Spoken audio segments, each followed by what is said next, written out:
right, hello everyone and welcome to the Nexus Gaming Series. I'm your host DD Smiley. We're going to jump right into this one, Boogan Squad versus Strange Team Comp. And there we go. I was wondering when that was going to show up. Season 10 here of the Nexus Gaming Series. Got B Northeast action, aka B the Cooler Daniel. Boogan Forever versus Strange Team Comp. Strange Team Comp, new to NGS this season as a team. I think I've seen some of the player names before.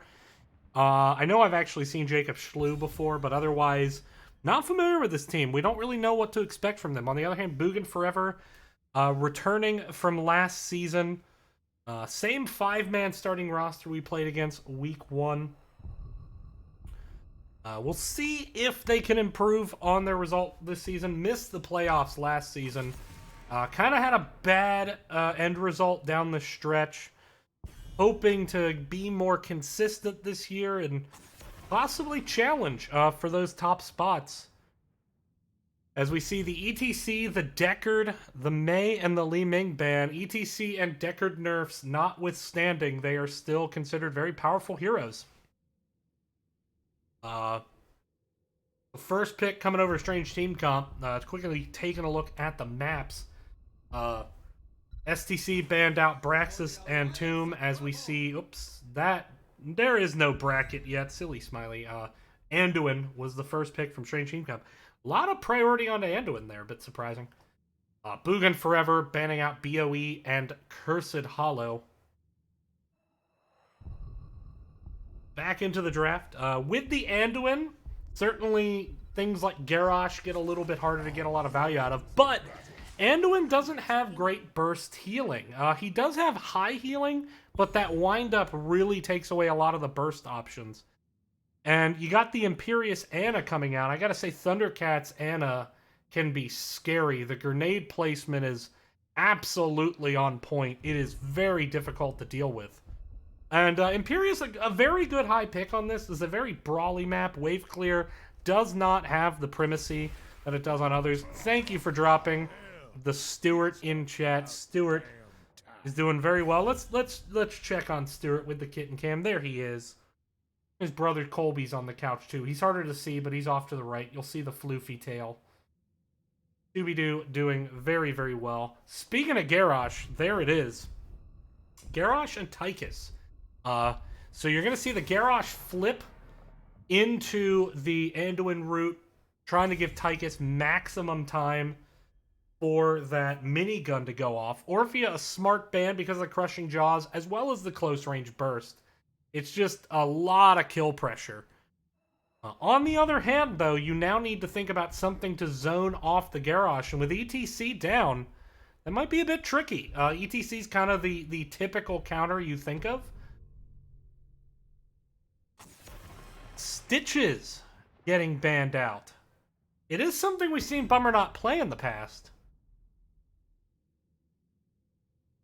And I guess you could do Stitch's hook into Spear. A lot of lockdown potential. But not anymore, you can't do that. So, 2 picks to come. Gotta think you'll see a damage. Mephisto could be an option here to give themselves some poke. But they are going to go Chromie, who, despite some nerfs, still seeing a high participation rate this season here in NGS. Raynor, the next pickup, he has that knockback. Which is going to be very valuable against the Garrosh.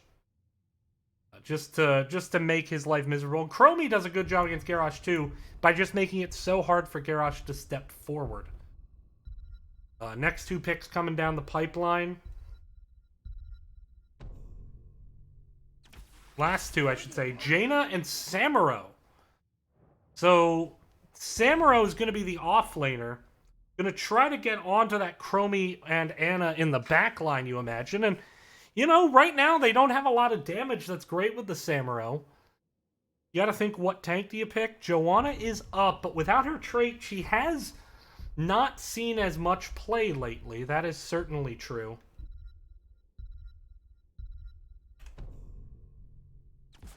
Going to be the Diablo. That is... Gotta be honest, that is a risky pick into the Garrosh, because if you don't get the good engage, the taunt follow-up can be rather unpleasant, to say the least. But that said, you do have the Chromie follow-up, which can do quite a bit of damage. We'll have to see if it's enough. They have a lot of blow-up potential against Anduin, but there's just... that Samuro, I think, could wreak a lot of havoc here. We'll see how it goes. Gonna be interesting. As I mentioned, this is a new team. Strange team comp. Boogan's squad returning from Season 9. Technically, it's been around a while, but saw a big roster change up at the beginning of Season 9, bringing in some people from Goodbye Forever, which explains their team name. But with that, we are getting one last little thing set up. Then we are going to jump into this game. It's going to be game one between Boogan's Forever and Strange Team Comp. Let's go ahead and introduce the teams. On the left side, Tom Peace on Imperius, Campella's on the Rainer, Bummernot on Diablo, Thundercats on Ana, and non-champion going to be Chromie. It is Boogan's Forever. And on the right side, the mysterious stranger. It's going to be Jeff on the Samuro. Jeff's a great name for a Samuro. Jaka Shlu, Jocko Shlu, whatever, on Jaina. Bricky on the Tychus, Spectrum on Garrosh. And finally, Mycericin. We're going to go with Mycericin. That's my story, and I'm sticking to it. Level 1 talents. Taking a look at those. We'll keep the talents up all night long for you guys. I need to turn off my grid. I will do so first opportunity I get. Sorry about that. But in the meantime, good damage there onto Bummernot, and that's going to allow Strange Team Comp to get ahead in these rotations. As quickly...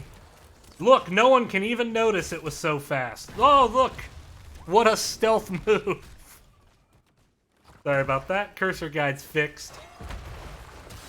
Ooh, there is a good spear onto Bricky, but the flip onto Tom Peace puts him in a bad spot. He's not going to get out of there. Tychus, however, drops the breaker. Just wanting to make sure there wasn't any last-second Diablo CC or Ana sleep dart there. Both teams now moving into their turrets, but that first kill will go over to Strange Team Comp. Boogan now rotating up, getting back into their mid-top rotation. Of course, Anduin has been soaking top this whole time. But now moving in for the medic camp. And no real opportunity to contest here for Boogan. Bummernot is thinking about going in. I think that's a very risky move. He could very well get flipped. Actually gets flipped away. Might have been an opportunity to secure a kill there, though. But then again, in those tight quarters, Diablo, just such a menace. Maybe the right decision. In either case, they have themselves the medic camp. Ooh, but Bummernot finds Jaina, looks for the flip. There's the root, catches Diablo. Tychus minigun. Jaina does manage to get away from that. Diablo, on the other hand, taking quite a bit of damage. We'll see how these teams adjust. Still a couple level 4 talents not chosen. See what happens with those, if this is just people busy enough they haven't thought to pick it yet, or if there's some chicanery afoot. As each camp being picked up by both teams. Starting right as the objective about to kick over. Both teams actually no, only Boogan holding their capture. Gonna be camp immediately put into lane by Strange Team Comp.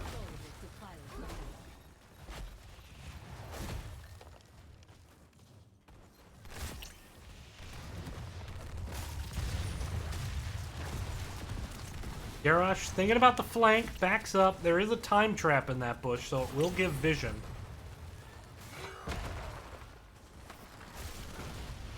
Four v 4 up here in the top right now. Imperius is capping the point from Samuro. Samuro going down to get soaked. Now, Boogan, they're going to rotate down. They're looking at this Tychus. They didn't get the stun. Tychus did have the dash up, so not a lot of menace to that engage here. Level 7's now in the hand of Strange Team Comp. Boogan Squad gonna go top, try to find 7s. Imperius down here in the bot. Chromie getting that last bit of soak top. There it is. 7 has kicked over. Level 7 talents getting locked in. And now turret being started up by both teams. Has already been finished by STC. Boogan grabbing theirs, and then presumably we'll see a pretty fast engage. Is already 88% and counting. Chromie, though, with some good time traps on the point, could set up a really good engage. There it is, catching out Tychus a little bit, but he dashes right out of that. There's a great sleep dart onto Jaina, setting up the Diablo combo, and that is going to be Jekka Shlu going down on that Jaina. Garrosh looking for a further engage. Bummernot does drop. Campbellis is low as well, and I don't think Imperius is going to get as he is not. And so despite getting that kill on the Jaina, the Samuro punish on the backline, the Tychus minigun enabling the follow-up kills, and that will be the first objective going over to Strange Team Comp. That's where Samuro can just be so hard, and I don't think they have great frontline to deal with it. You know, with Samuro, you want something like an ETC or a Joe that can punish the clones when they're together, that can turn around on him, stun him, and enable the blow up.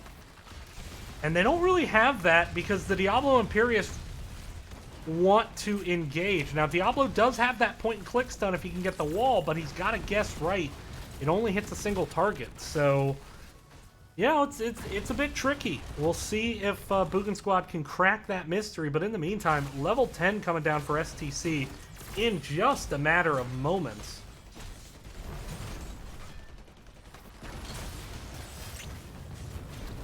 Tompies looking at the flank.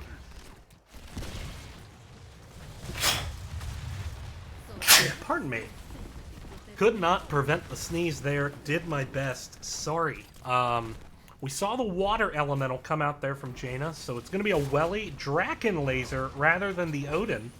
Trying to get some space control. We got Blade Master coming out. Blade Storm, I should say, coming out from the Blade Master.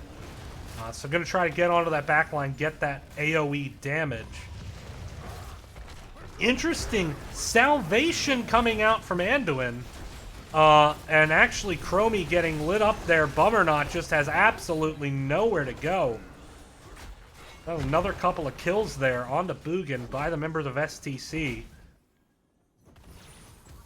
And Boogan just kind of hanging around there, not really engaging, but still kind of thinking about it. And with Garrosh, that's exactly what he wants, hesitation. If you hesitate going in, he is going to punish that. There's a good spear, finds the Jaina on the back. Once again, the target onto the Jaina, great APOC. And that salvation is not going to make a difference there. Slowing Sands and looking for the engage. There's the flip onto the Anduin. Anduin doesn't get out of there. The Draken laser starting to burn down some members of Boogan, but Diablo going in, finding yet another. And there you saw a lot of value coming out from Diabolic Momentum there. As those cooldowns were nice and short because of the auto-attacking of Bummernot. And you know, in these more prolonged team fights, that is going to pay off. Normally, you'd see Malevolence at that tier or something like that. But, ooh, he found Tychus. There's the Blizzard, though. Bummernot taking shots, has to walk out. They do not get the Tychus. They get some damage, though. They have started to equalize up the XP quite a bit. Still find themselves down half a level. But half a level's a lot better than what they were facing. Tompi's taking a ton of damage from this Samuro. Oh boy. That was hurting. Samuro, just one of those heroes right now. Incredibly, oppressively strong when played well. But not played by many people. Turret has been grabbed. STC wanted to look for the fight, but didn't quite get there in time. Samuro clearing up this wave. He gets the spear, but not really a major threat at the moment. We are setting up now for that top shrine, that B point. Chromie trying to defend this fort, but here come the members of STC looking for some kind of engage here.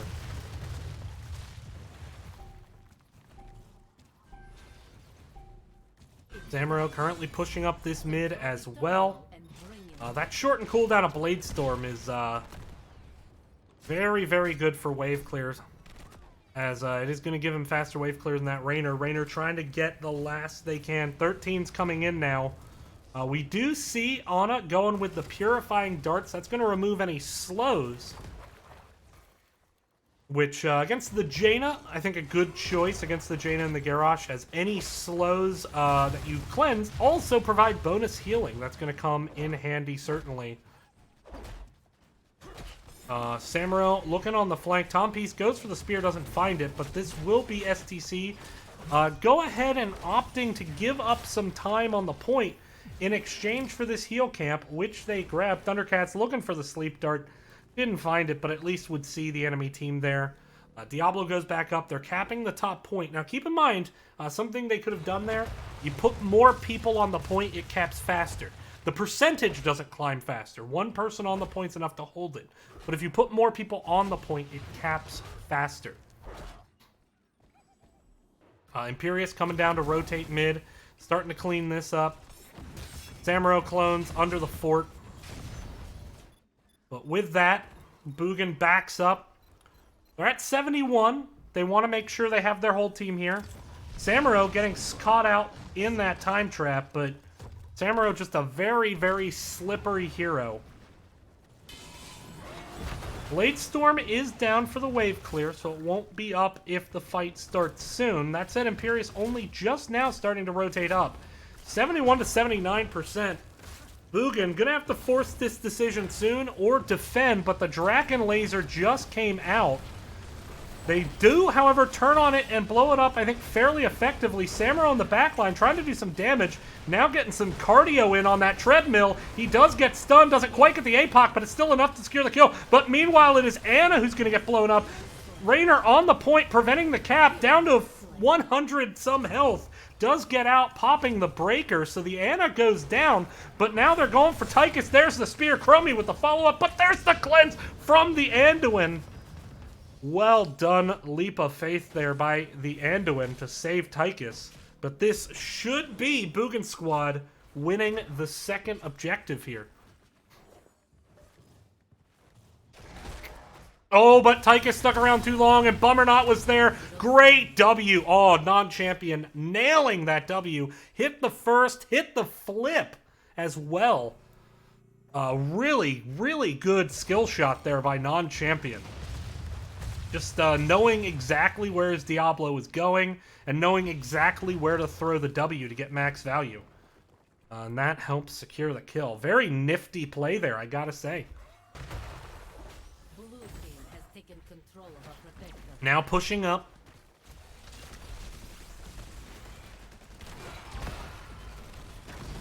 Spectrum steps up, looking to buy some space, trying to give them a chance to burn down this protector, but it takes the fort in only 15% of its health, and in very quick order, so this will allow quite a bit of burn onto the mid, certainly mid-wall. Do they take it bot for wall and fort?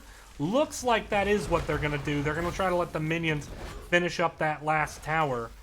Rest of the team rotating down as well. Imperius went back to clean up the lane while the protector starts going for this front wall. Already got one of the turrets down. Second turret very low. But now Garrosh looking to step up, look for something. Tom Peace trying to go for the max range spear. Didn't quite have the right starting position, but a good idea. As certainly you could follow up with that laser, do a ton of damage. Raynor going to take a stun, but with that wall in the way, not an immediate threat. Draken Laser going to come down, trying to defend this. Protector down to 8 seconds. They're not going to overcommit to anything here. Got a bit of value, top fort, and got some walls. Imperius with the very, very aggressive move. Did not pull a trigger on anything, but that looked pretty interesting, to say the least. in the rhythm up to 47 stacks, so not a lot. It is over an extra second. That can start the stack, of course, quadratically. Is it quadratically or exponentially? I think in this case, it is actually... I think it's quadratically. Please correct me if I'm wrong. I think I'll have to like work that function out, but in theory it can grow quadratically. This is a math stream now, by the way. I'll work it out on the whiteboard later. Boogan grabs the healing totem. They're first to the game, and actually on the front foot here after STC had a pretty good early game. That Samuro just hasn't felt as much a factor lately, though we'll see if that changes. They want to look for Tom Peace here, but discretion being the better part of valor. Now putting their siege camp in the lane, which there's already a catapult in the lane as well. So that is going to force a response coming out from Strange Team Comp. Looks like they're sending their team top to clear that, but they'll have to push that lane up, and that is an opportunity to start doing some damage. Garrosh is showing in the mid lane, and they're all showing top, so this should be bot fort going down. So a good macro play here by Boogan. They can take this bot fort quickly. They can then rotate top, clear that camp, and save their top fort. Or they can just keep pushing. That works too. I'm fine with that. Well, multiplicatively. So the issue is that it's not multiplicative. It's not a linear function, because the in the rhythm stacks let you get more in the rhythm stacks. So I think it's quadratic. I'll have to work it out. Because multiplicatively is linearly.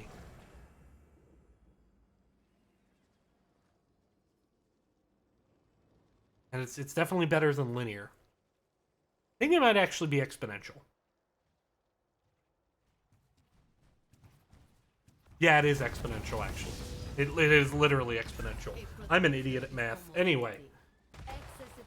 I'll make a pie chart to prove it later. But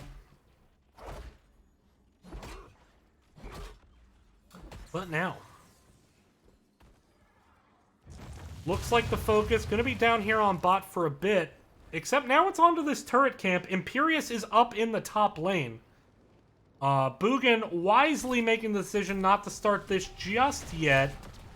But it looks like both teams want to play this a bit safer. Boogan just ticking over 20.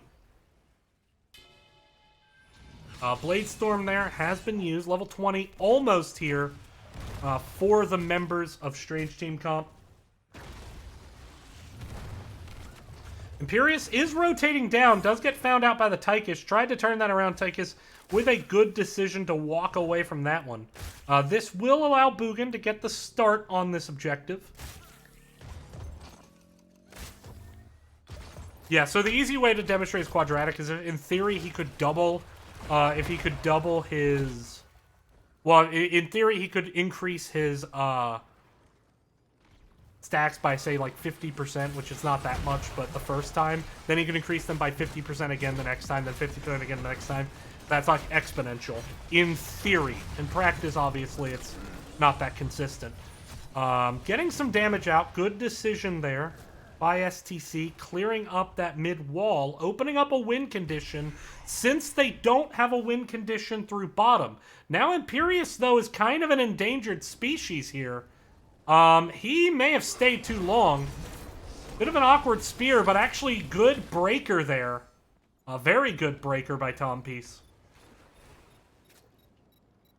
I am calling the medallion breaker because, you know, I'm just used to that term. I mean, that's effectively what it is. Now they're going to go up. They recognize they have some time. They are going to go ahead and get some pressure in this top lane, but I don't think they have time for this. I really don't think they have time for this.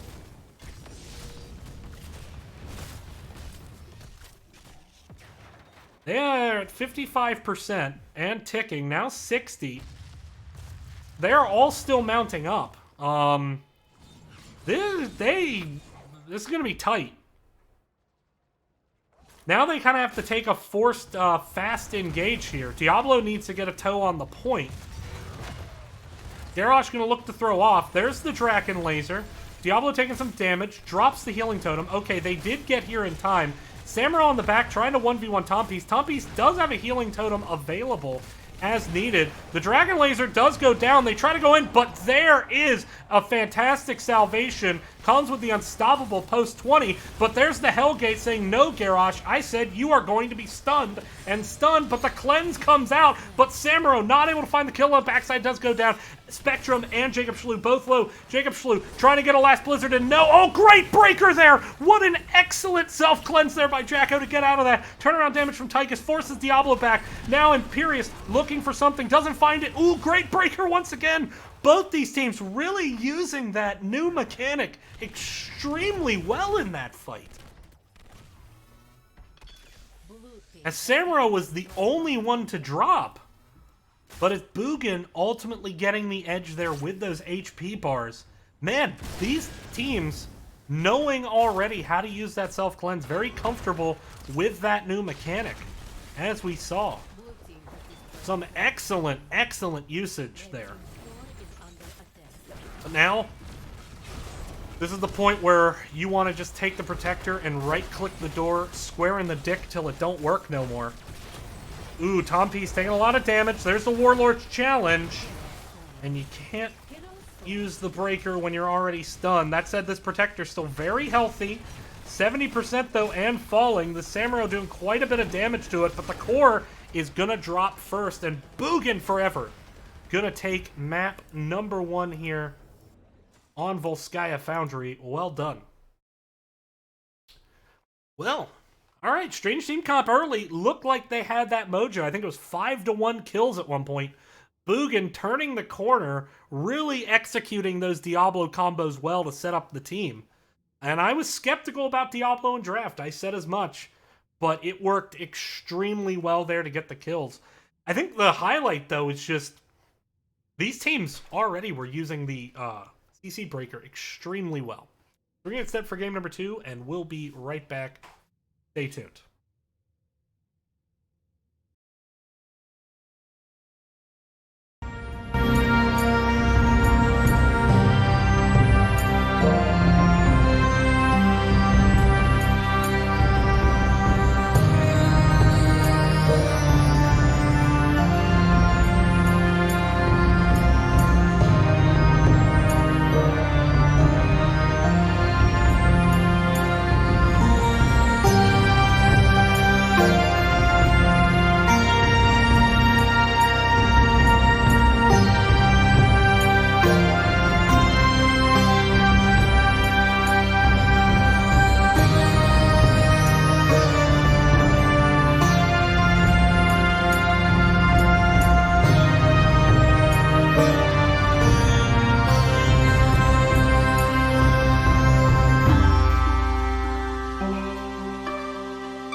Alright, everyone, welcome back to the next gaming series. My host, DB Smiley here, as we take game number 2 between Boogan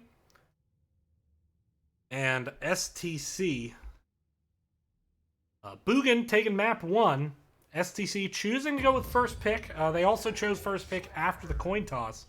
Boogan taking it to the shrines which are most infernal.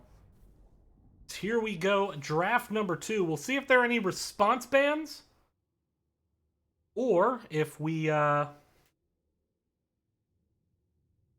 just see them stick to what was banned before. The Chromie got through the ban phase in the last game, still proved very powerful. Chromie can be good on this map. A lot of choke points, a lot of narrow space. Not great at the shrine clear, of course. But that W just very, very damaging. As we see the Diablo banned out in response to Bummernot's play on the hero last time. ETC, though, Boogan sticking with what they banned last time. It'll be interesting to see if they ban the Samuro. That can be one of those heroes that you just don't want to play against if you know the enemy plays it. That said, I think after the early game, that Samuro really didn't have a lot of impact. And I don't know if they'll feel a need to ban it here in the Game 2 draft. Chromie banned out, so both response bans.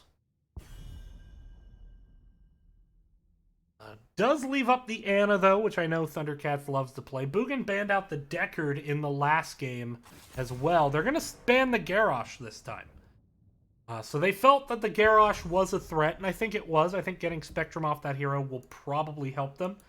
This is a good Garrosh map because he never throws monsters. He'll throw minions, he'll throw mercs, he won't throw monsters. And on the shrine, the skeletal minions are, in fact, not minions, despite their name. They are monsters. Joanna going to be first picked. You know, she has fallen off, I would say, with the trait nerf, but still very popular all the same. Although I did see a recent high-level tier list that had her down at, like, the 3rd tier. Tier 1 was ETC alone. Tier 2 was Garrosh, a few others. They're going to go with Blaze. Now, Tom P's playing that hero, so I would expect that to be off-lane plays. I have seen some teams play a main tank Blaze. But there's the Orphea Deckard. Deckard, this is arguably one of his better maps. This map and Volskaya are, in my opinion, his 2 best. Because he can set up on the objective early. The objective is about space control. He can come in with flanks on the sleep because of the bushes here. A lot of options. Frees up choices that otherwise you wouldn't pick, like super potions, for example. Can get a lot of value here. That is a murky ban. So someone did some scouting. Because unless they're like, oh god, Joanna Orphea Deckard, they're obviously going murky. That is... What do you think about this, Stuart? Yeah? Colby, anything to add in? Best co-host ever, right? They just sell it. They just make it nice and easy for me. But we saw a Li Ming ban there from Strange Team Comp. Hey, Crafty Trent. Yes, no one, Crafty Trent, has ever played Blaze, Crafty Trent. Isn't that right, Crafty Trent? Subtle. Sukat Varian. Oh, this is a way to try to punish the Deckard. Boogan likes to go for these blow-ups. That is the blow-uppiest of the blow-ups. You got the taunt, which is enough time for Stukov to land his root. Barring Stukov himself getting interrupted, it will hit. And that is a pretty deadly combo. Tychus, though, coming out once again from Bricky. Jeff swapping over to the Leo. I think is actually a good choice to kind of punish the Varian hyper engage. You can just entomb one of the squishies in the back and Varian can't really do anything. But we have a Kael'thas from non-champion. Getting that shrine clear, getting that AoE. Phoenix can be very, very valuable on this map. All told, I like both these teams' comps a lot. They're much more, I think, standard than we saw in the last game. Bit more vanilla, bit more middle of the road. Not dramatically so, but somewhat. But we'll see as we move into game number 2. Boogan looking to close out the series. STC looking to notch their first NGS map win. Take us to a game 3. We'll see if we go there or if Boogan takes it in 2. We get set. Jump into game number 2 tonight on the shrines, which are most infernal. As we go to introduce the teams, Boogan forever on the left. It's going to be Tompiece on the Blaze, Thundercats on Stukov, non-champion on the Kael'thas, Bummernot on Varian, and Camp Bella's on Raynor. And on the other side, strange team comp.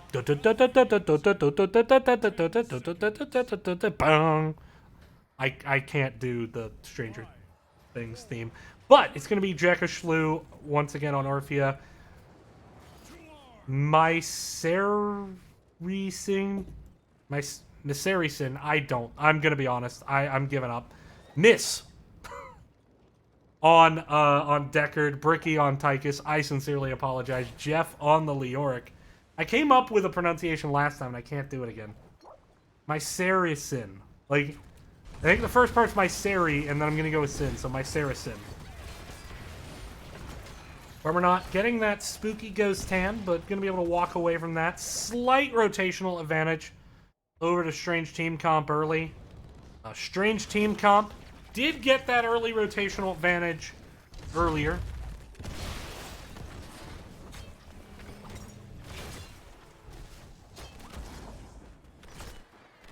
Right now, both teams fairly even. Looks like they're actually going to leave Leo to double soak. So right now, you got to think with the Stukov helping a little bit, maybe that favors the Blaze. Leo often struggles to double soak until level 4 when he can take Neil Peasant. Speaking of talents, let's take a gander, shall we? Leo gonna actually leave mid, go top, try to get what he can. Tompiece gonna do a good interrupt there. Does get the spooky ghost hand. But that said, doing a little bit better on the soaking right now is Boogan. Both teams getting their camps into the mid lane. Slight edge once again to Boogan there. STC coming down. Both teams thinking about this bottom camp. We have a 4v4 still here in the bottom lane. Blaze prioritizing the soak over clearing the camp, so he's going to come top, make sure to get that XP. That should allow Leo to maybe get some edge here on the mid for his camp.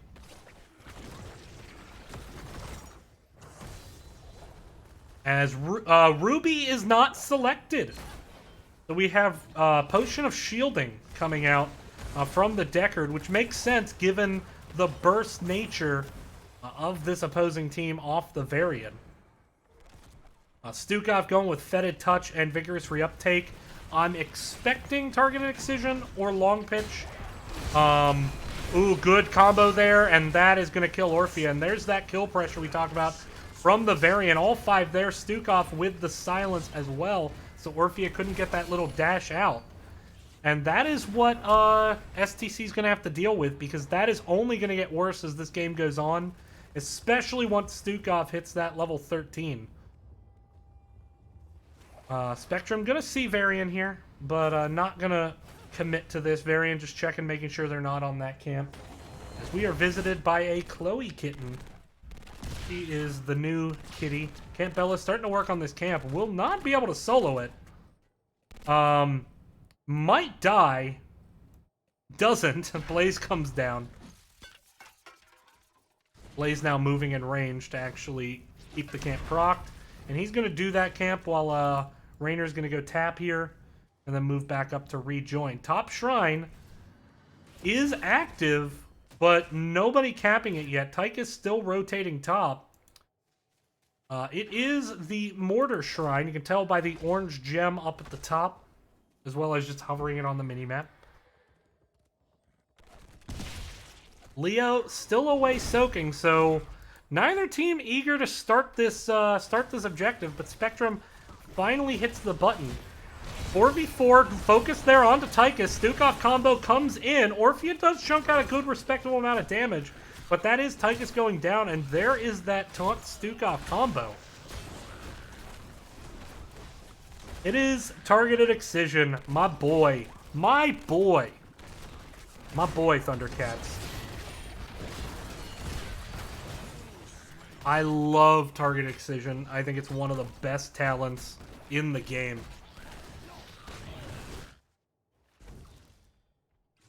Blaze, Leo, still doing their soaky soak. But up here in the top, this is going to be a Mortar Punisher picked up by Boogan. The question is, do they get the Orphea again? And they do, and it's just death sentence after death sentence for the members of STC. As this variant Stukov combo working wonders at the moment, and that is a way to counter Deckard. You know, if this were a Rhaegar and he had a cleanse, or he had that burst Q or W, that could absolutely, W shield I should say at 13, that could absolutely counteract this. But shielding potion, it helps. It's not enough, as we're plainly seeing. Sleep at 10 may be the difference. But that said, ooh, Joanna did get her trade off to prevent herself from dying. But even then, look at that, how much damage she still took.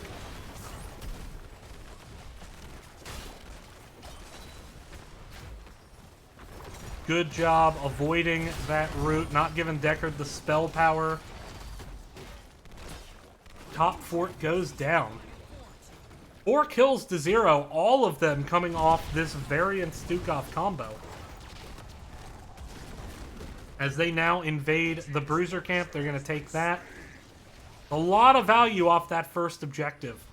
Getting that camp, now with the level 10s as well. It is Bunker, it is Hyperion. It is Shield Wall, Phoenix, Stukov not choosing yet. Both ults very viable. In this situation, you could go either way. You could either try to keep the Joe away with the massive shove, or you could go with a flailing swipe to try to isolate her if she iron skins. In either case, there's the combo again. And they're even just pushing a keep wall down this early. 4v4 because of how potent that combo is. Pardon me. On the other side, Draken Laser, Blessed Shield. Stay a while and listen. Crushing Jaws and Entomb. So now it turns to the other foot. It feels like the way this game will work out is whoever gets that engage might be at a better advantage here. To the point that I would actually suggest STC to be aggressive and looking for those Entombs as an opportunity. But at the moment, this is all Boogan. I keep calling them Boogan Squad, and I apologize, as it is Boogan's forever. And Gank Party still hovering around here, looking for maybe a bad rotation. Gotta be careful to stay off vision, though. There it is. Focus on the Tychus. Joe tries to go in to disrupt. Tychus does get out. There's the big sleep. And now they have the opportunity, but the bunker comes down to counter this. Great bunker there by Tompiece. Oh, did he overextend too much on the re-engage? He needs to get back in. He does get back into the bunker, and he does get away. But there's Leo with the Entomb forcing the re-engage. Taunt comes out. There's Gravity Lapse trying to kill the Leo. Bummernot, Tompiece, both low. Tompiece first to go down. Jeff is also low, but Bummernot goes down, and Jeff is actually going to be okay, and that is how they're going to have to fight. It is incredibly hectic, but that may be the only way that they can win fights on the side of Strange Team Comp, is with that sleep and then just having everything go right in order to prevent that first kill. But prevented it, they did. Huge sleep from Deckard. Great play there by the person whose name I'm struggling to pronounce. And again, I am very sorry. My Saracen, I hope I'm doing that right. I am sorry. Blaze going to work on Bruiser Camp here. As we see, the next shrine is Arcane.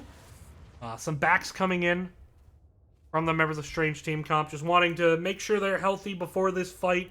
Both teams going to see what they can do to get closer to 13 here. Stukov doing some bush checking.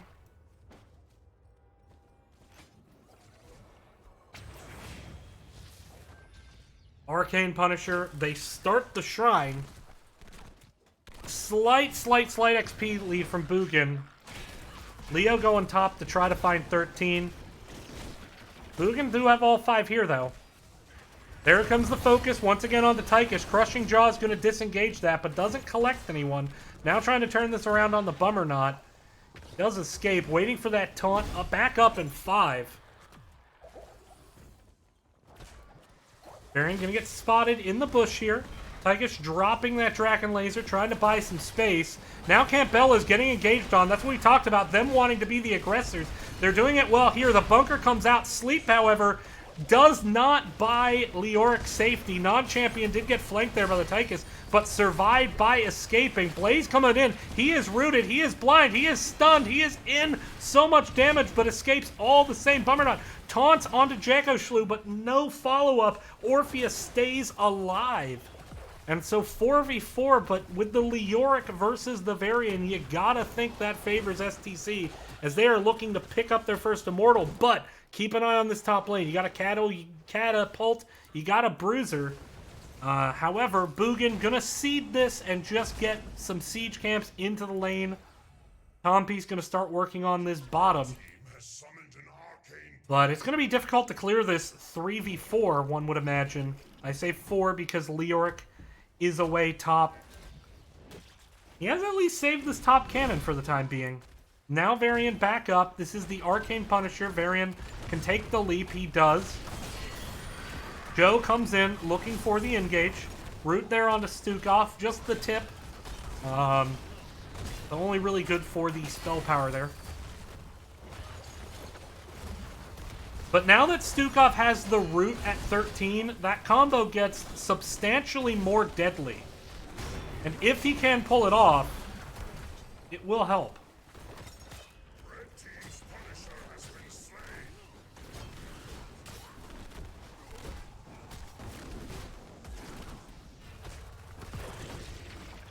Siege camp getting cleaned up here.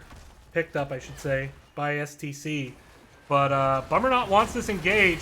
Looks for the Tychus. There's the root sleep. Stukov having to swipe out to buy space for the Rainer. They do manage to get away. But the disengage has been strong. That said, you traded Sleep and Crushing Jaws and Bless Shield for effectively Taunt and Flailing Swipe. So now this is the point where you have to be much more careful, and that may be enough. Can they get the root? They don't get the root. Gravity Lapse hits, but Bricky manages to get away, and now Tompy's taking tower shots. He's entombed. He is not getting out of there.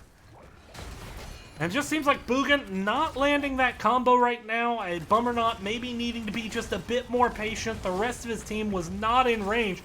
And now the chase is on. He is slowed, but going to be able to escape. Just maybe need to be a bit more patient, waiting for your team, making sure to engage with them on the side of Boogan. As their Tychus just out of range of Stukov. Rest of the team couldn't quite follow up. Little bit more damage, he dies, and you get 16 first and walk away. They got desperate for that kill, didn't find it. Bummer Knot gonna pay the price there. Or Tompiece, excuse me, gonna pay the price. Forgive me. 5-4 in kills, though. Still an even game. Both teams with a fort down. Generally, if you're going to have a fort down, you prefer mid, as less distance to rotate.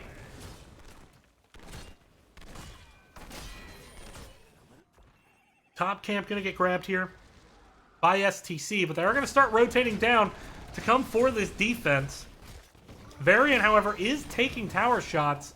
Minions are under, but they're starting to back up, sensing that the enemy team is on the way. Ooh, Thundercats rotated too close there to where Joanna was coming from. There's the Condemn. Can they get the combo? They do. Breaker's not enough. But they turn around the kill onto Orphea all the same. Now Bummer Knot needs to just get out of there. Ooh, great entomb, and this should... No! He turns the kill around onto Joe, and he finds Leoric too! It's a 2-for-1 on the chase. Great job there turning that around by Bummer Knot. Took what was a bad situation and turned it into a good one.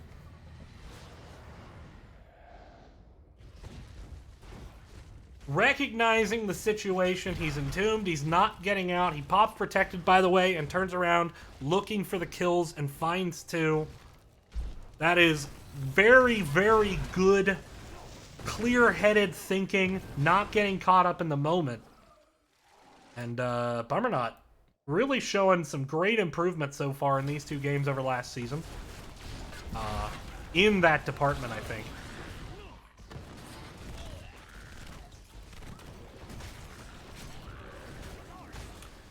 Now, starting the shrine, it's the Frozen Punisher. They get about 17, so they're most of the way there. But now they back up. They seed the point. They're seeing if they can maybe wait out that Draken Laser. 18 to 5. They certainly want to burn that down before they engage. And no really attempt to defend that Draken Laser or fight with it. They're just focusing on the objective, but not a lot of shrine clear, it feels like, on the side of STC. Leoric looking for the flank in Tomb. Here he comes. He might find the Rainer. There's the taunt, though. They're looking for it. There's the silence. They get the kill. Sleep comes out. Crushing Jaws. Catches Stukov. Very low. Blessed Shield. That's going to secure the kill. Orphea, however, went down at exactly the same time. Bunker is going to buy Tom Piece the time he needs to get out of there. Camp Bella's trying to find the escape. Jeff trying to slow to re-engage this. They can tap and re-engage. The question is, will Tom Piece go down here? He does not. Oh, but Kael'thas... Oh, Raynor and Kael'thas both stood in the root, and there's that scroll of the Stone Curse. It's kind of a little bit of an oopsies. Planted a little garden. Filled it with daisies, and they came up oopsie daisies. Red team has summoned a Frozen Punisher. Tom Piece is gonna go turbo mode. He's going Super Saiyan to clear this cruiser camp. They are just seeding this top fort. They're going for a camp, though. They're gonna need to back quickly to clear this, and if anything, Leo just prevents them from backing here. That might actually be the play. Just don't let them back. If they get the camp, so what? But he's gonna let them back off. Blaze continuing to clear bottom, but now this Punisher is on the wall, and this is frozen. It will shut the towers down, so they will be able to push into the keep very aggressively.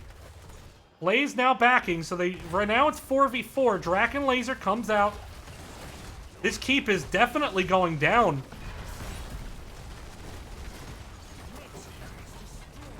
Perhaps just a bit too much focus on the macro here. Recognizing the 4v5, STC wisely chooses not to overcommit here. They're going to back up. They're going to clear some forts, and these camps that they took really not getting any value. I mean, this bottom fort will maybe go down, but even then, no, it has minions, so it's going to be fine. But now here comes the invade. They're looking for this camp. Although Bummerknot and Thundercat's not on the same page there.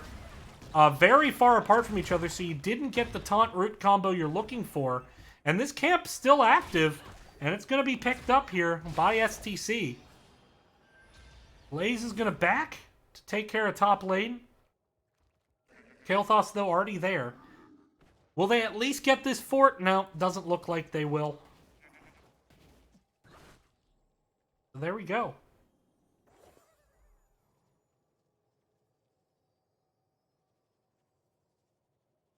So an even game, but it just feels like in this latter half of the game that Boogan's squad hasn't really been on the offensive at any point. And when they haven't really been on the same page at the right time in order to get the most value. And now asserting onto their side of the map, STC just walks up and takes fort. Good macro play there. Recognizing, hey, they're clearing the top. They're probably going for their camp. Let's go ahead and clean this up. They're going to get some wall damage. Bit risky, though. Ooh, Stukov going to get rooted there by Deckard. I think he did blow combo there, although he may have gotten the reset.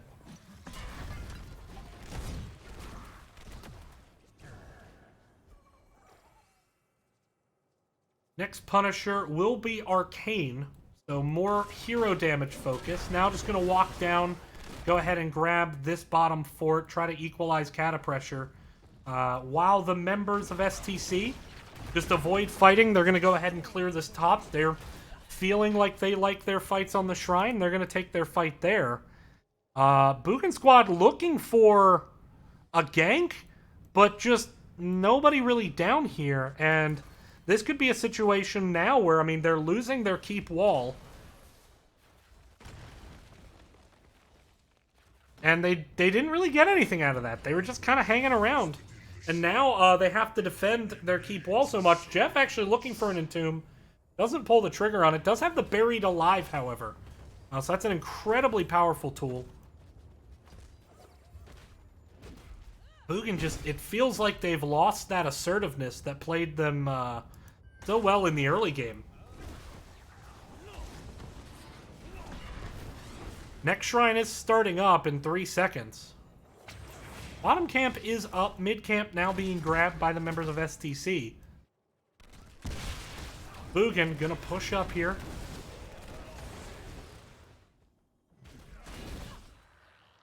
Shrine has been started by STC. Varian looking for the taunt. They want to get this Leo. There's the combo. Silence is there. Leo gets out just in time, but it's not enough. Sleep, though, hits 3. Swipe by Stukov. By space, they wake up from time. And that will be an opportunity. Getting that kill onto Leo before he can drop that Entomb, absolutely huge. As Entomb, one of the best level 20 tools in the game. That said, Leo is already cheating death quite a bit here. As you can see, he will be up in less than 20 seconds at this rate, certainly.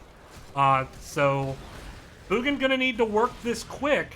But the members starting to rotate up. Boogan could just, or Jeff could just spawn to the back line and look for the Entomb. There's the taunt. They want to get the Tychus kill before the respawn. Here comes the Entomb. Finds the silence on the Stukov. He can't get into the bunker, and he does before the crushing jaws hit. What an excellent bunker. Now Campbell is trying to find some space. Big heal there from the Stukov, but he goes down. Varian goes down. Blaze goes down, and now the chase is on, and STC is looking to take this to a game number 3, starting right here. That was exactly what they wanted.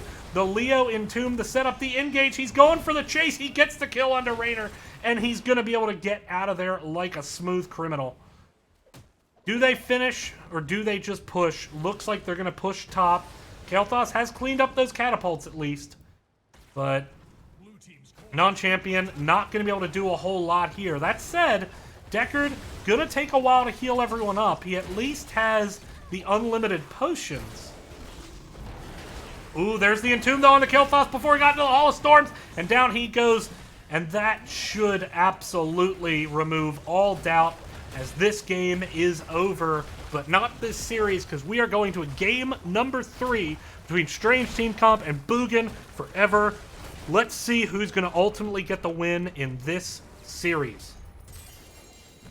What a great job there by STC, and it feels like right now that the meta of this series is you don't want to win early, because if you win early, you're about to get turned around on, and I think ultimately they wised up to how to disengage that Varian Stukov combo. I think, again, a little bit of impatience maybe, sometimes from Boogan, where they were engaging without everyone really able to follow up. They did get that Leoric kill at the end, but then I think they needed, rather than to focus on Shrine Clear, they needed to assert, get aggressive because of that short Leoric respawn time. And ultimately, that Leo respawn with the Entomb is what ended the game. So, we're going to sit for a game number 3. We'll be right back, everyone. Stay tuned.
All right, everyone, welcome back to the Nexus Gaming Series. I'm your host, DB Smiley, bringing you this game number 3 on Alterac Pass between Boogan's Forever and Strange Team Comp.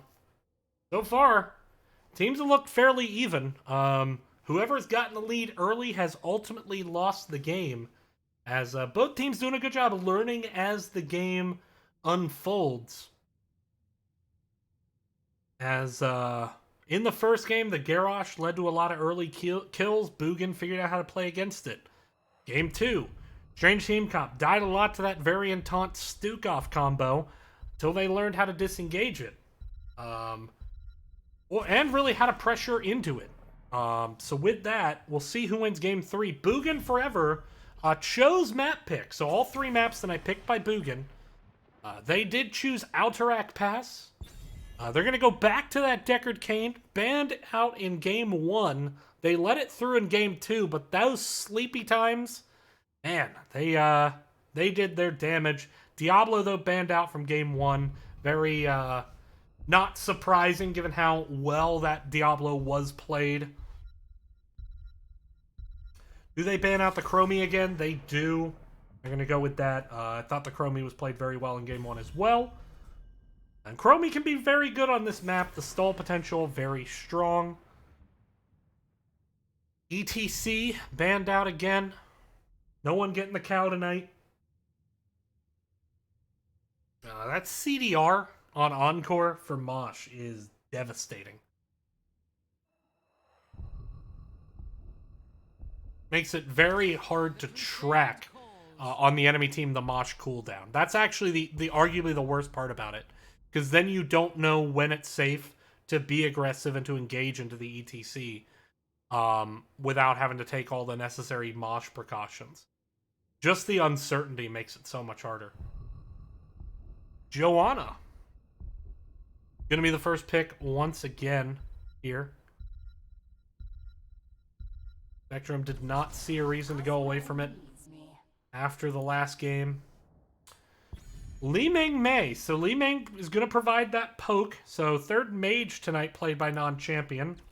Third different mage. There's the Anduin coming out once again. I thought was very impactful in Game 1. Even though they lost. But bummer not grabbing the Mei. So look for... the Anduin is, I think, a great counter to the Mei. Because if someone does get hit by Snowball and they get pulled away, you have that leap of faith. And then the Orphea, which was just extremely strong in Game 1. So, you know, it's not broken. Why fix it?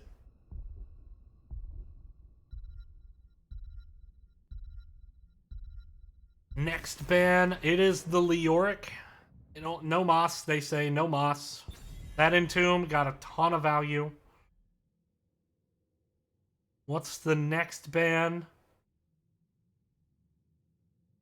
Seen a bit of Blaze, seen a bit of Imperius in the solo lane. They've shown Anna in the heal spot. They've shown Stukov. Raynor has been picked up, I believe, both games. They're going to go with the Stukov ban. Stukov is actually pretty good into Joe because post-16 Super Strain at that very small micro stun off Condemn does... proc the heal from Stukov, that big burst. Understandable. They're also an aggressive comp. They don't want to just get swiped away. Sonya coming out from Tom Peace. And there's that Anna. Thundercat's an exceptionally strong Anna player. Gonna get an opportunity here to power up Li Ming with a nano boost.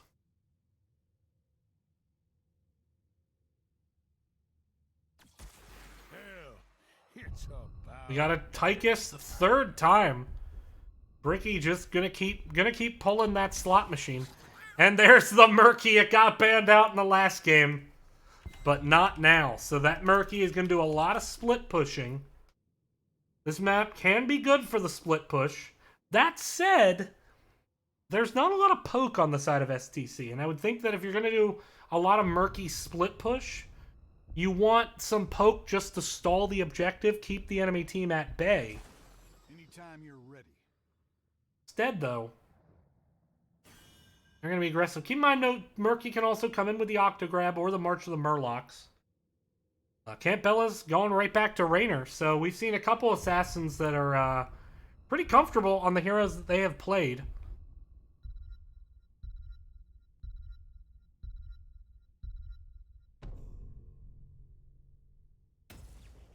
Here we go. Game number 3. If pattern holds, whoever leads early is going to lose this game.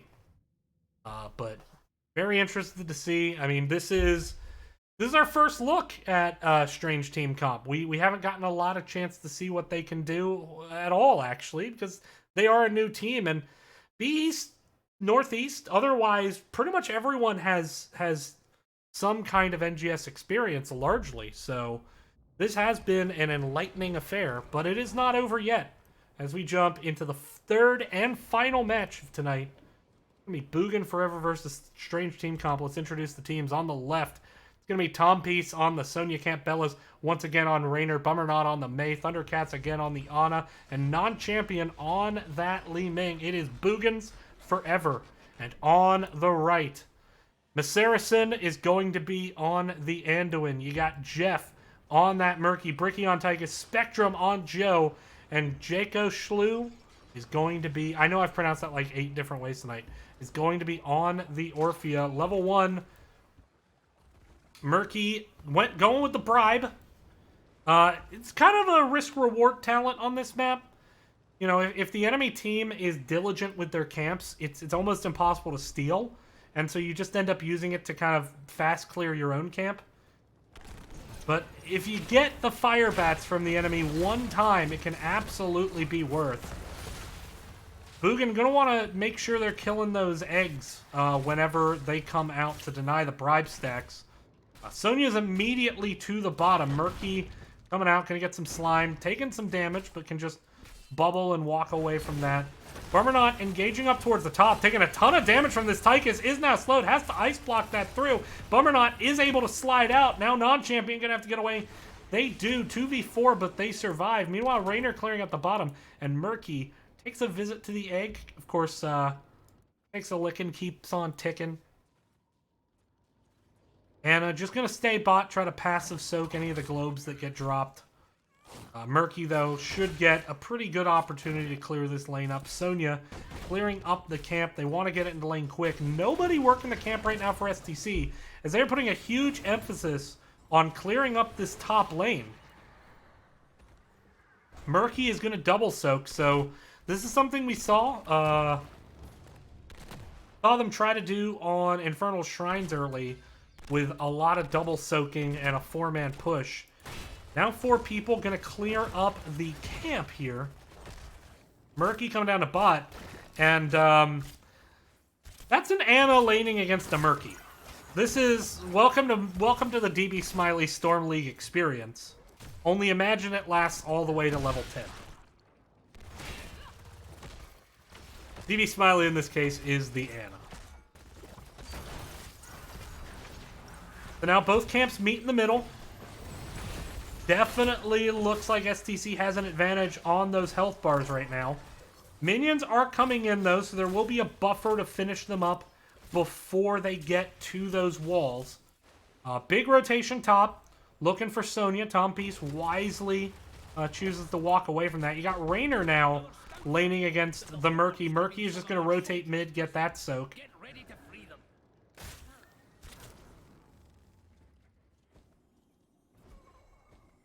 Going to be a bottom shrine, but focusing this top are the members of Strange Team Comp. They want to get some push value in the side lane.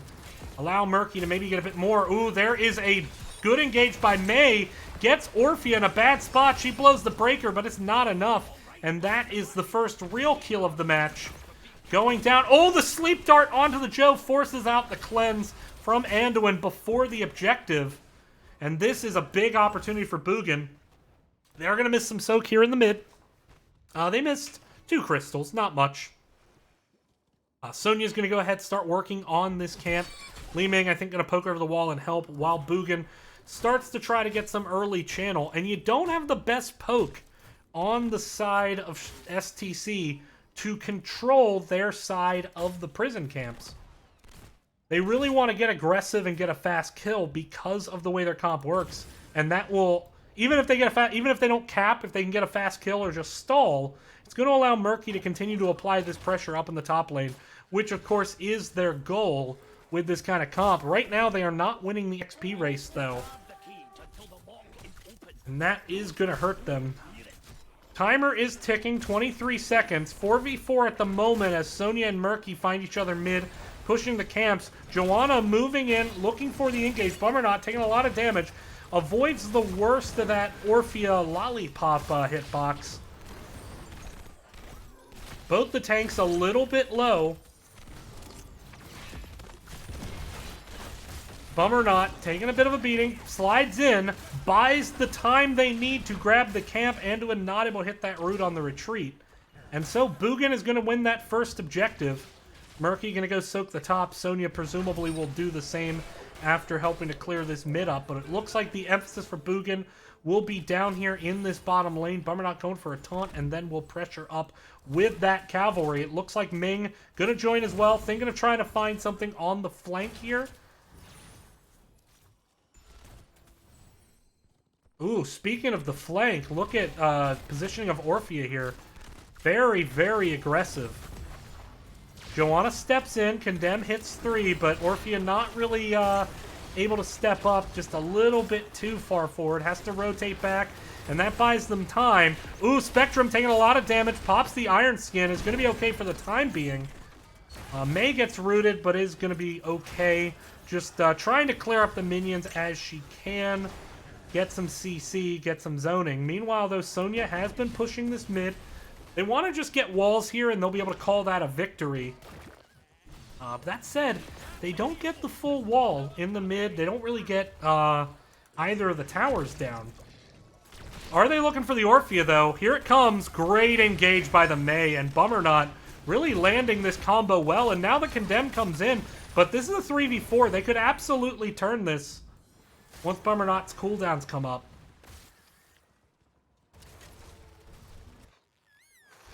Murky gonna get this clear. Mei gonna clean it up with the help of Ming.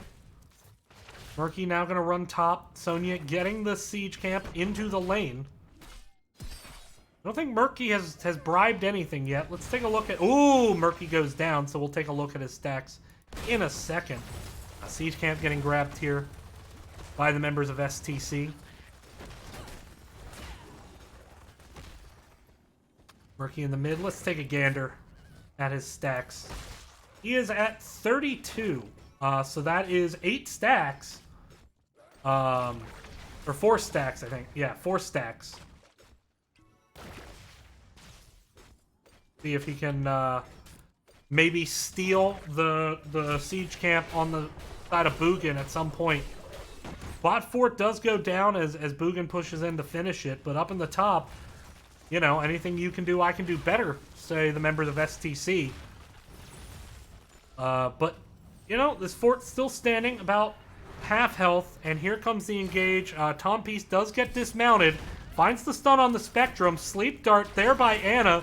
Good patience, making sure the team can close the gap, and that is Anna going down. Leap comes in on the Tychus. There goes Anduin with a great pull to safety, but Tychus getting snowballed right back out. Mei says, no, I wanted Tychus over there. And this is an immediate turn into the boss with those 2 kills. And that is a huge win for Boogan here. As yet, they have not had a death this game. I know, knock on wood, caster curse. But with no cannon wall here, this boss will have to get cleaned up. And that should allow them to look for a quick objective. But there it is. Hey! Alright, Murky gets the bribe. Bribe value. Sonya will have to back up and clear that, so that may allow them time to defend this top shrine. Jo is here, and she is not the easiest to kill, though Boogan has done it. But Mei gonna go ahead and grab the aggro from these minions. Thundercats gets the channel. Now Sonya rotating in. Murky trying to be a little bastard in the back. But takes a bit of damage, not able to stay in. It is the Octo Grab, as well as Anduin once again going with the Salvation.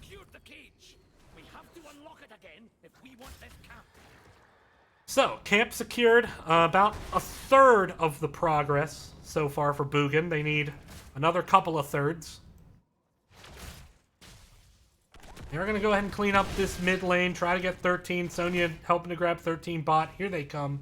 13 talents coming in. Big self-sustained talents for the Sonya. Of course, you got Raynor with that movement speed. There's the leap looking for the Anduin. He was isolated and he got popped. Anduin goes down. Saracen just trying to step up to stall, but very, very much alone, and Sonya likes him like that. That is a death by snoo-snoo, if I have ever seen one. Hell of a way to go. Hell of a way to go. And there we go. Boogan getting the second objective. Now with top fort and bot fort down, those are going to pressure up the keep walls, as you see. Looks like Boogan, though, they want to get that not catapult, super minion pressure in each lane.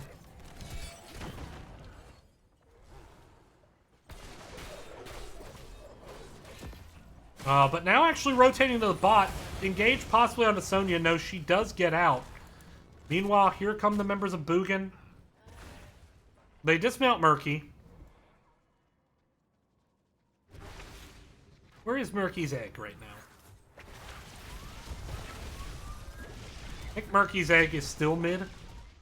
But... yeah, there it is. Behind the mid fort, which is still standing. So Murky will be back. Keep wall going down. Cavalry, though, pushing down this top wall. Murky gonna have to come up to clean that. This will enable the push onto the fort. They do see the Murky egg, so Li Ming just gonna pop that real quick, get it down. Murky just gonna have to play safe for a bit. Bummer not. Ooh, the root actually just a little bit off target. Leap comes in, trying to re-engage. Crushing Jaws, trying to go for the kill onto Mei, but it was not enough. Non-champion, though, does go down, but so has Anduin. So 1-for-1 trade there. Camps available for both teams. You'll see those rotations.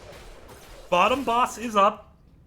Bot keep wall down for the members of STC as they move into their own camp. Murky putting his egg much more safely inside of that keep wall. Although, that said, kind of exposed to this top area. But wanting to be able to rotate up there quickly in order to clear that top lane if needed.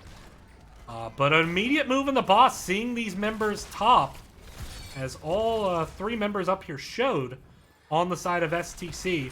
Boogan making a very decisive decision. And with this Raynor and Sonya, they should easily clear this boss. I mean, really before there's even a remote chance of an engage on the side of STC. And not even close. And there you see the power of Sonya and Raynor.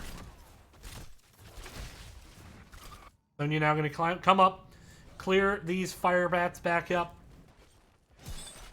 As the boss pushes in this bot lane, Murky trying to get that top fort. No, he's actually going to rotate down, just getting the XP with the pufferfish. 16's here for both teams. Sonya is still cleaning up the mid. Now starting to rotate down. Boss is on the keep. Murky looking for the flank, looking for that octo grab. Will find non-champion. No, missed it. Did eventually get a big crushing jaws there from the Sonya. Secures the kill on the Thundercats. Salvation comes out. Anduin interrupted, though, and he's going to get popped. Campbell is low. Pops Zone Breaker walks away. Tychus is trying to get out of there. He will. Dragon Laser looking for Tom Piece. Jaco, though, goes down to the Calamity Li Ming. And that is 3 big kills there. But with the Ana down, they don't have the health to push. Looked like Murky really wanted that combo with the fish and the stun onto the Li Ming, as their camp is now available, but they're going to go for the channel. Didn't quite get it, but still found Li Ming in the back. At least slowed that engage down. But it was all that crushing jaws coming out. That crushing jaws from, oh, forgive me. I'm going to have to remember who's playing it. Jaco Schlu. That almost turned that fight. I mean, it was a 4-man crushing jaws. But just didn't get the kill off it. And the turnaround was very fierce by Boogan. Now find themselves with a big advantage in this game and looking to get their 3rd tribute. That's it. Bummernot is kind of lonely at the moment. Needs to be careful. Octograb is available again. So anyone who's isolated is very much at risk of contracting a bad case of deadness. But, yeah, Li Ming. Li Ming things. There's the leap they catch too. They're looking for the Anduin, and Anduin. What Anduin? Now Orphea tries to turn around on a Ming. Ming with the great blink there. Now turning out a lot of damage. The Snowball trying to isolate Orphea while the rest of the team engages. But Raynor does go down. Spectrum, however, is still alive. So I don't know if that Snowball was exactly the goal there. Oh, but a great chase down by non-champion to secure that kill with the Calamity. I think that Snowball was meant to take Orphea out so they could try to get the finish on the Joe. They didn't do it. But non-champion making a clutch play there at the end, running down that Tychus, so they have an opportunity to finish this objective. It is 7 seconds. I don't think they can get a stall, but they are going to try. Ice Block very well used there by Mei. And that will be the third objective heading over to Boogan. And as they ramp up, they get very, very dangerous. This top is absolutely in a ton of trouble right now.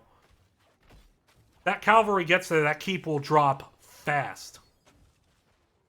But members coming up to clean it. Mid fort goes down before the cavalry gets here. They're going to push mid. Makes sense. Mid gets there faster. Top still has a bit of a ways to go. So even if they get defended mid, they can always rotate away and crash as the cavalry gets there. Joe goes in. Tychus Beam comes out, does some damage to Tompies.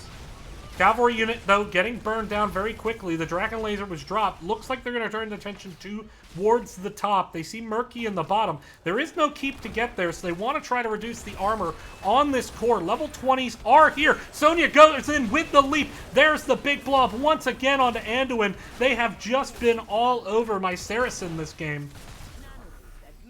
There's the nano boost, though, onto Orphea, but not able to step up at this moment. Can she get the big combo? There's a stun onto Joe. Big damage comes in. Joe is isolated. Snowball catches her and Murky. The stun gonna secure the double kill, does Li Ming.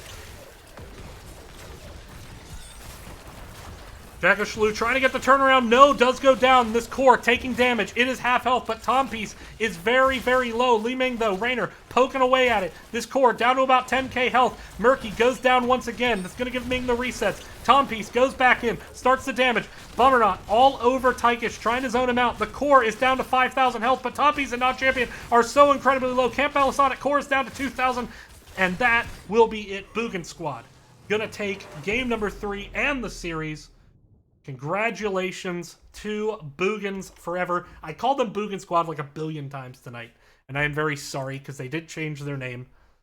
But well done by Boogan as they get the W. Here we go. Taking a look at the stats. I mean, Anduin absolutely got picked on that game. The leaps, I think every single one of them was at Anduin. And it just came down to, I think Thundercats made a ton of great heals. Thundercats, very underrated player last season. Boogan didn't make playoffs, so I think a lot of people kind of overlooked some of the individual play, but Thundercats was very solid. I loved the Ana play that I saw. Worked out well. We're going to see if we can do a post-game interview. We'll be right back, everyone. Stay tuned, and thanks for watching.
Welcome back, everyone. DB Smiley here, and I am joined by the captain of the victorious, not Boogan squad. And I apologize when you watch the cast, because that will make your skin crawl, and I'm sorry. But Boogan's forever, Tom Peace. Tom Peace, getting the first victory of the season, the 2-1. How you feeling? Good, man. Good. We really needed that one. We didn't need it, but we really wanted to start the season off on a good foot. Last season was really tough. Mhm. We played three really solid teams off the bat, including your team and Tiny Dancer, some of them from B last season, and it was we felt really close. And those games didn't go our way. We kind of had a good little streak, and then we lost it for a while. So we felt like we had something to prove in Div B here, and we wanna be on one of the top teams here. So it feels good. Yeah, I want to, so obviously last season, and I mentioned this before, and this is not at all to rub salt in the wound. You guys had a chance to make playoffs, weren't able to get that critical win down the stretch. A lot of teams in that situation would disband, go their separate ways. Um, you know, any number of things. You guys managed to keep the roster together. Yeah, What do you think was kind of the big thing that let you do that? we're all friends. We all get along really well. These guys are awesome. Really love playing with them. So Bummernot and Campbell and myself have been together for a long Long time time, now. long time. Yeah.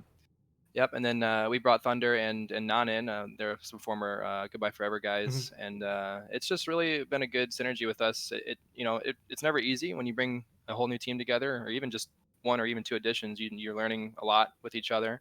I think the biggest decision that we made, or the best decision we made, was to play Heroes Lounge this offseason. Mhm. We were not sure we were going to do it, and we decided the last second do it, and it really allowed us to practice a lot more and really find some things that we like to do.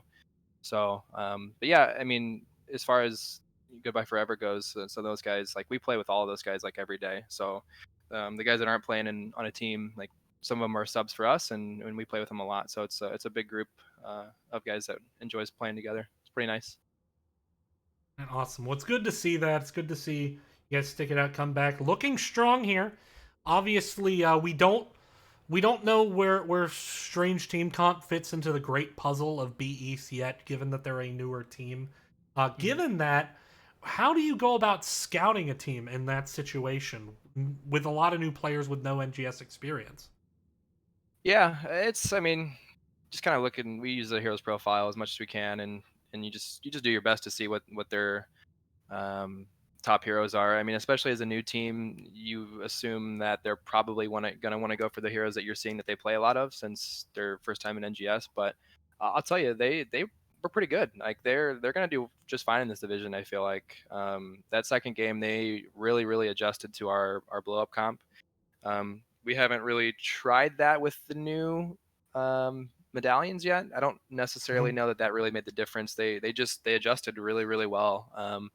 Gave me a hard time on Blaze figuring out where I wanted to be as far as like bunkering the backline or flanking. So I think they're a good team, and I hope that they enjoyed it, and they're gonna be fun to play with.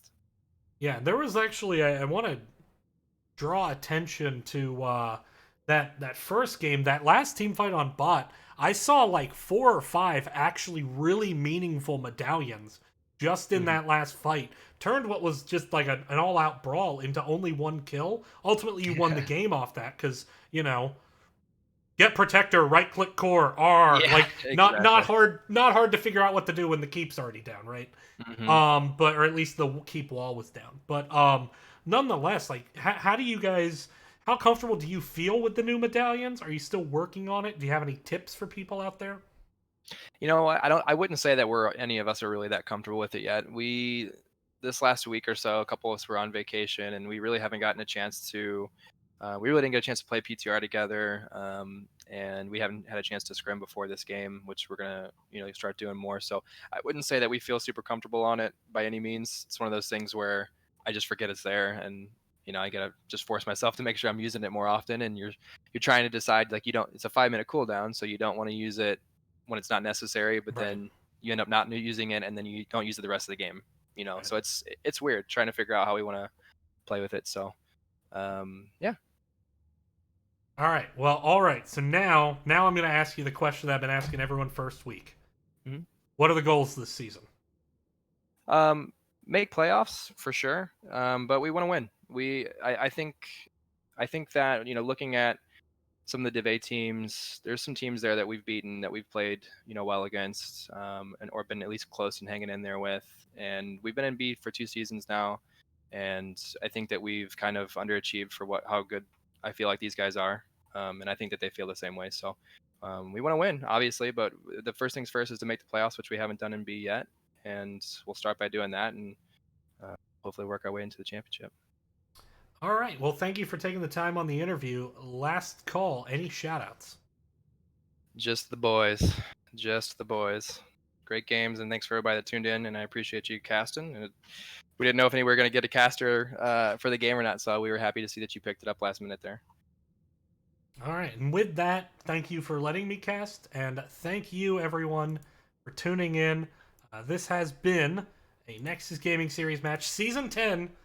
It's been around a long time now. That was a B Northeast matchup here in this new world with 2 B East divisions. But I like to call it B East the cooler Daniel, as I've mentioned. But with that, congratulations to Boogan Squad on 2-1 win. But keep an eye on Strange Team Comp. I don't think that's the last that you will have heard from them by the end of the season based on what I saw today.